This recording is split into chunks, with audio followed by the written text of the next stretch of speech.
এইটো ভিডিঅ'ত মই HS ছেকেণ্ড ইয়াৰৰ ইংলিছ কিতাপখনৰ ৰাইটাৰ এনিছ জাঙৰ লষ্ট স্প্ৰিং এই লেচনটোৰ পৰা 2 আৰু 4 মাৰ্কছৰ 2023 বৰ্ষৰ HS এক্সামত আহিবলগীয়া কমন কুৱেশ্যন এনচাৰৰ বিষয়ে ডিছকাছ কৰিম আৰু এক্সামত ইয়াৰ পৰা নিশ্চয় কমন পৰিবই সো তোমালোকে ভিডিঅ'টো অকণো স্কিপ নকৰাকৈ শেষলৈকে চাই থাকিবা। প্ৰথম কুৱেশ্যনটো হ'ল what is the bangles significance in an Indian society. অৰ্থাৎ ইয়াতে কৈছে যে ভাৰতীয় সমাজত খাৰুৰ তাৎপৰ্য কি।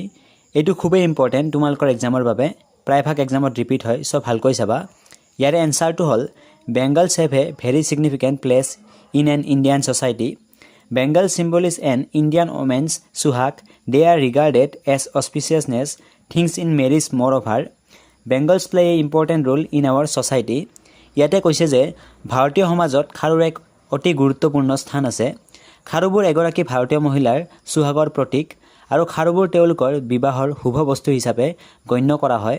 খাৰুবোৰে আমাৰ সমাজত এক গুৰুত্বপূৰ্ণ ভূমিকা পালন কৰে। কুৱেশ্যন নম্বৰ 2 হ'ল why is Saheb not happy working tea stall. ইয়াতে কৈছে যে চাহেবে চাহ দোকানত কাম কৰি কিয় সুখী হোৱা নাছিল বা কিয় সুখী অনুভৱ কৰিব পৰা নাছিল। ইয়াৰ এনচাৰটো হ'ল Saheb is not happy working at the tea stall because nobody wants to be servant of others. Everybody wants to be his own master, so there is no freedom of mind for Saheb working at the tea stall. ইয়াতে কৈছে যে চাহেবে চাহ দোকানত কাম কৰি সুখী হোৱা নাছিল কাৰণ কোনেও আনৰ চাকৰ হোৱাটো নিবিচাৰে, প্ৰত্যেকেই নিজৰ মনৰ মালিক হোৱাটো বিচাৰে। সেয়েহে চাহেবে চাহ দোকানত কাম কৰি মানসিকভাৱে স্বাধীনতা পোৱা নাছিল। এইটোৱে ইম্পৰ্টেণ্ট তোমালোকৰ এক্সামৰ বাবে সো এইটো ভালকৈ চাবা। কুৱেশ্যন নম্বৰ 3 হ'ল garbage two dam is gold. Why does the author say so about the rag pickers? ইয়াতে কৈছে যে তেওঁলোকৰ বাবে আৱৰ্জনা হৈছে সোণ। কিয় লেখকে ৰেগ পিকাৰসকলৰ বিষয়ে এনেকৈ কৈছে। ইয়াৰ উত্তৰটো হ'ল the author says that garbage is gold for the rag pickers of Seemapuri because it is their main source of income, it is their daily bread and a roof over their heads, so' garbage is nothing less than gold for them. ইয়াতে কৈছে যে লেখকে কৈছে যে সীমাপুৰীৰ ৰেগ পিকাৰসকলৰ বাবে আৱৰ্জনাই হৈছে সোণ কাৰণ এইটো সিহঁতৰ উপাৰ্জনৰ একমাত্ৰ বা মুখ্য উৎস।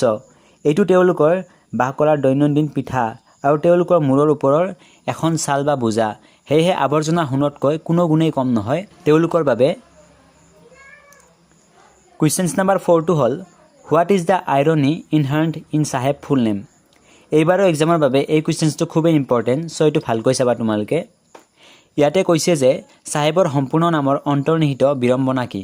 ইয়াৰ উত্তৰটো হ'ল there is irony inherent in Saheb's full name.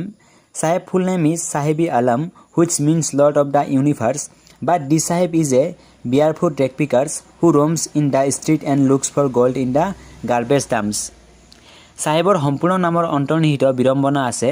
চাহেবৰ সম্পূৰ্ণ নাম হৈছে চাহেবি আলম যাৰ অৰ্থ হৈছে বিশ্বব্ৰহ্মাণ্ডৰ ঈশ্বৰ বা প্ৰভু।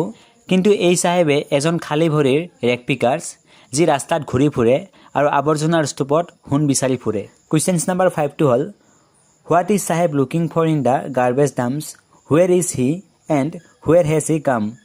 কুৱেশ্যন নম্বৰ 5 কৈছে যে চাহেবে আৱৰ্জনাৰ স্তূপবোৰত কি বিচাৰিছিল, তেওঁ ক'ৰ আৰু ক'ৰ পৰা আহিছিল। ইয়াৰ উত্তৰটো হৈছে Saheb is a rag pickers who is looking for gold in the garbage dumps. Saheb এজন ৰেগ পিকাৰ্ছ যিয়ে আৱৰ্জনাৰ স্তূপবোৰত সোণ বিচাৰিছিল। Now Saheb is living in Seemapuri and he has come from Dhaka. এতিয়া চাহেবে সীমাপুৰীত বাস কৰে আৰু তেওঁ ঢাকাৰ পৰা আহিছে। ঢাকা আছিল বাংলাদেশত। কুৱেশ্যন নম্বৰ 6 হ'ল what is Firozabad famous for and why. এইটোও খুবেই ইম্পৰ্টেণ্ট আৰু এইবাৰৰ এক্সামত অহাৰ খুবেই চান্স আছে সো এইটো ভালকৈ চাবা তোমালোকে। ইয়াতে কৈছে যে ফিৰোজাবাদ কিহৰ বাবে বিখ্যাত আৰু কিয়। ইয়াৰ এনচাৰটো হ'ল Firozabad is famous for its making glass of bangles. Firozabad গ্লাছৰ খাৰু তৈয়াৰ কৰাৰ বাবে বিখ্যাত। Because Firozabad is the centre of Indians glass blowing industry where families have spend generations in making bangles in a very hard condition.